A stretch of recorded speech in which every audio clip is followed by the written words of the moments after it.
And we are back in the building, back with some more boxing.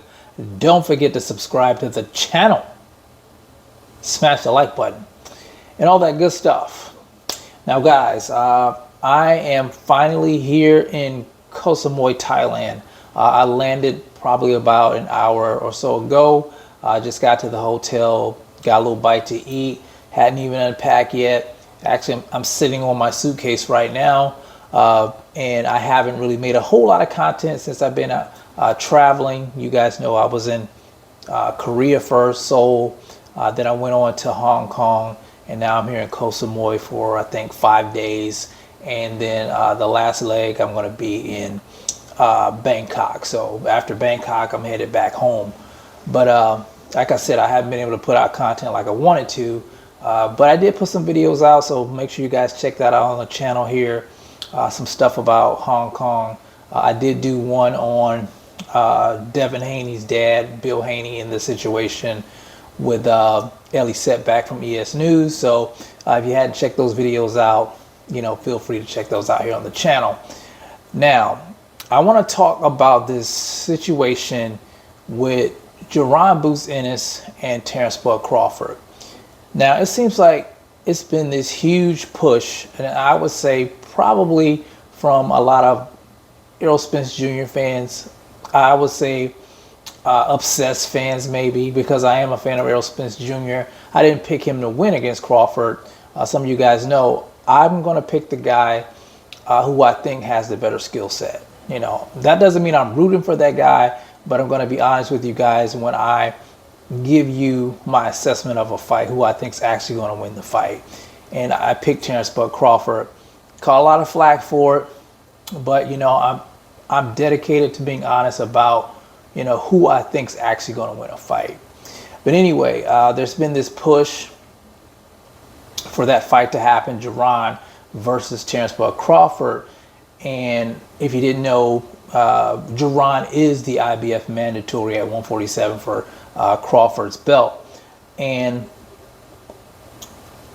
I think, honestly, with this narrative that's going around about Crawford is afraid to fight Jaron Ennis, he doesn't want that fight, he's running from that fight, I think that is absolutely ridiculous in my humble opinion.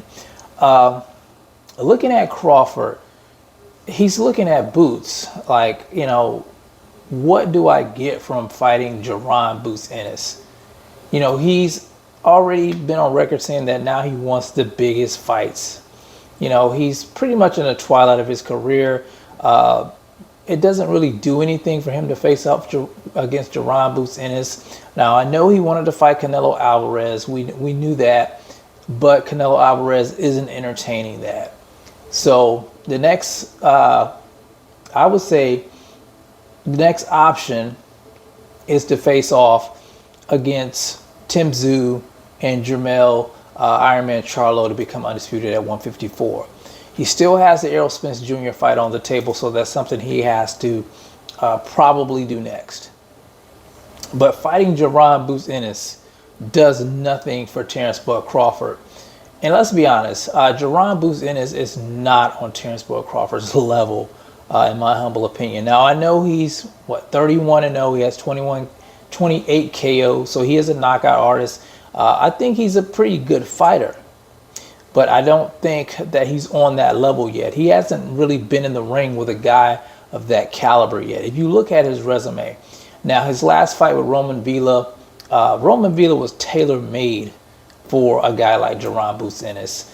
But the fight before that, Karen Chukazan gave Jaron Ennis a lot of problems. If you go back and watch that fight, and it wasn't that Chukazan was throwing a lot of punches, it's just Chukazan was using a lot of footwork, a lot of movement in the fight, which really frustrated Jaron Ennis. Now, take Chukazan out, insert Terence Crawford, a guy with great footwork, a guy that can switch from right to left just like Jaron can, a guy with power just like Jaron Ennis, but a guy that has a superior, higher boxing IQ. And what do you get? You get Jaron Ennis taking an L. That's what you get in that situation. But I don't think Terence Crawford's afraid to face Jaron Ennis. I just think at this point in his career, he's looking at it like, you know, this fight does nothing for me. What do I get out of this? I've beat the biggest name at 147. I became the undisputed champion, and now I'm looking for big fights. I'm looking to become undisputed in a third weight class. That's what he should be focused on. The Errol Spence Jr. rematch, and, you know, fighting guys that's going to solidify his legacy, in my opinion. Jaron Ennis does none of that for Terence Crawford. Like I said, he hasn't even been in a huge step-up fight yet. He needs to fight someone like Keith Thurman, those type of guys. Hell, he can even fight Errol Spence Jr. Why not fight Errol Spence Jr. If you know, they're pushing for some fight like that. They were pushing for that fight before. You don't hear them talking about that much now. Everybody's pushing him to fight Terence Crawford, but Terence Crawford is looking at bigger fish to fry. But anyway, that's my opinion on that, guys. I don't think Terence Crawford's afraid of Jaron Ennis.